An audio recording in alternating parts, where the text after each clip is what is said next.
Hello crafties, welcome to another video. My name is Infiniti and today I'm going to be showing you guys how to crochet the Tunisian full stitch. Super easy, super simple. Obviously I really like the stitch. If you've been following me for a while, you'll notice that this is a bigger swatch than I normally produce for my videos. Almost made a headband out of it, but I stopped myself. Without further ado, I just want to jump into this tutorial. Alright guys, to get started with today's tutorial, what you're going to want to do is chain. You can chain in any increment that you would like, and you are going to cast on and do your first return pass, which I have done here.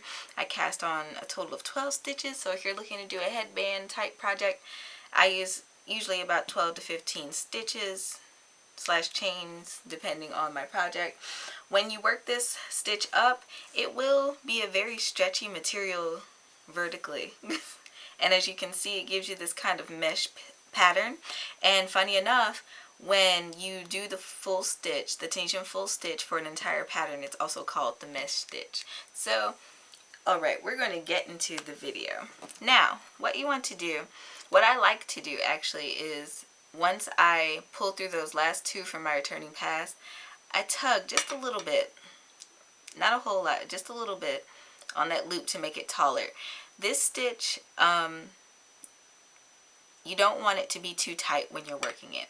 So what we're going to look at here is this very first vertical bar and the second one. Now normally you would work underneath either the front or the back vertical bar in Tunisian crochet, but what we're going to do is work directly between those two stitches. So I am just going to insert my hook between that first and second vertical bar of this row, right between there, and I'm going to yarn over and pull up a loop. And I want to pull it up to height because I've worked projects that involve this stitch and I didn't pay attention to my tension and I ended up having a diagonal row almost, and you don't want that. Okay, so now what we're going to do is we're going to work between those very two next vertical bars, inserting your hook between there, yarning over, pulling up a loop, insert between those next two vertical bars from front to back, yarn over, pull up a loop. And it's as simple as that. Now you're going to do that all the way across your project to the very end of the row.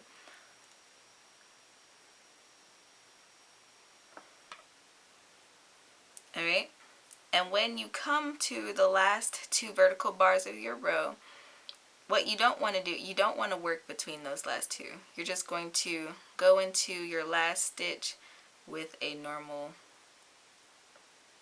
Tunisian simple stitch. And that completes the first row.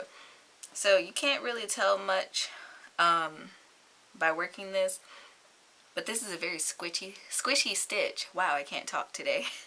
Squishy stitch. As you work it up more, you'll get more of that pattern that was in the swatch that I showed you guys at the beginning. Now what you want to do is just do a standard return pass. So, you know, pull through one loop, then yarn over, pull through two to the end.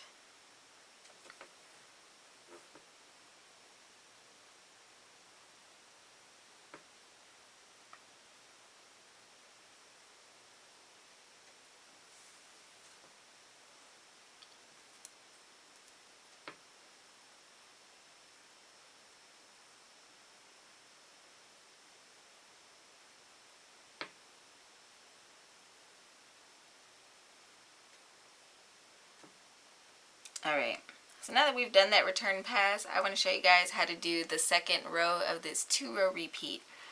Alright, so what we're going to do, like I said, you might want to pull up a little bit on that initial loop or just use a bigger hook in general. I'm using a 5.5mm today to help me out with that.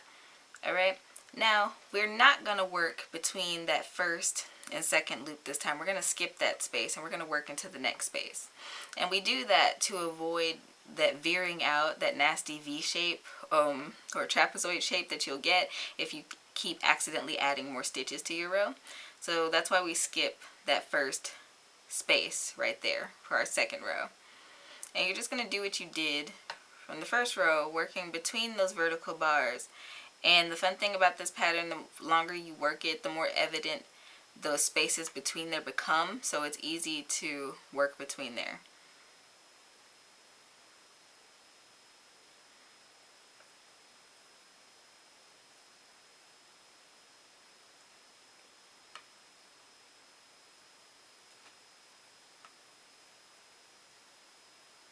Alright, and now we've come to the end of our row, and this time we are actually going to work in that last space. Yarn over, pull up a loop. And then we also work into that last edge space with the Tunisian simple stitch. So by repeating these 2 rows over and over again, you get this nice straight edge, and you don't have that nasty veering out that you tend to get when you accidentally add more stitches to your row, which is kind of easy to do sometimes, especially if you're just starting out with Tunisian crochet. So after you do that, you just do your returning pass, and then you would go about repeating row 1. Alright, and as you continue to work this stitch, like I said, you end up with a piece like this. Now, as I said before, this pattern is super stretchy, super squishy, so if you're going to make like tops, if you have cotton yarn, you can make tops out of this, market bags, things like that, maybe even cup cozies. I didn't think about that. Headbands, definitely. As you guys can see, I kind of fell in love with the stitch. I hope today's tutorial was helpful for you guys. If so, don't forget to leave me a thumbs up. Don't forget to comment down below, let me know how I did, or if you have any questions, feel free to ask them. I will get to them as soon as I possibly can. Also, don't forget to subscribe. Hit that notification bell so you don't miss out on future weekly content like this. I post Tunisian crochet videos on Tuesday, every Tuesday at 9:30 a.m. CST.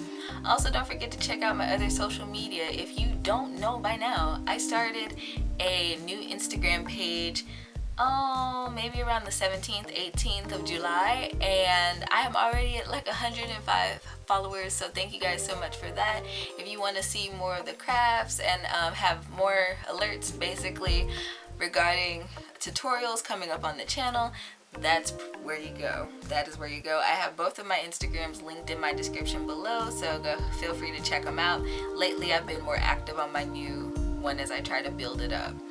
I am on a host of other social media platforms, pretty much everything except for Snapchat, so you know, I have a little something out there for everybody, so feel free to follow me wherever. And I think that's about it. Until next time guys, happy making.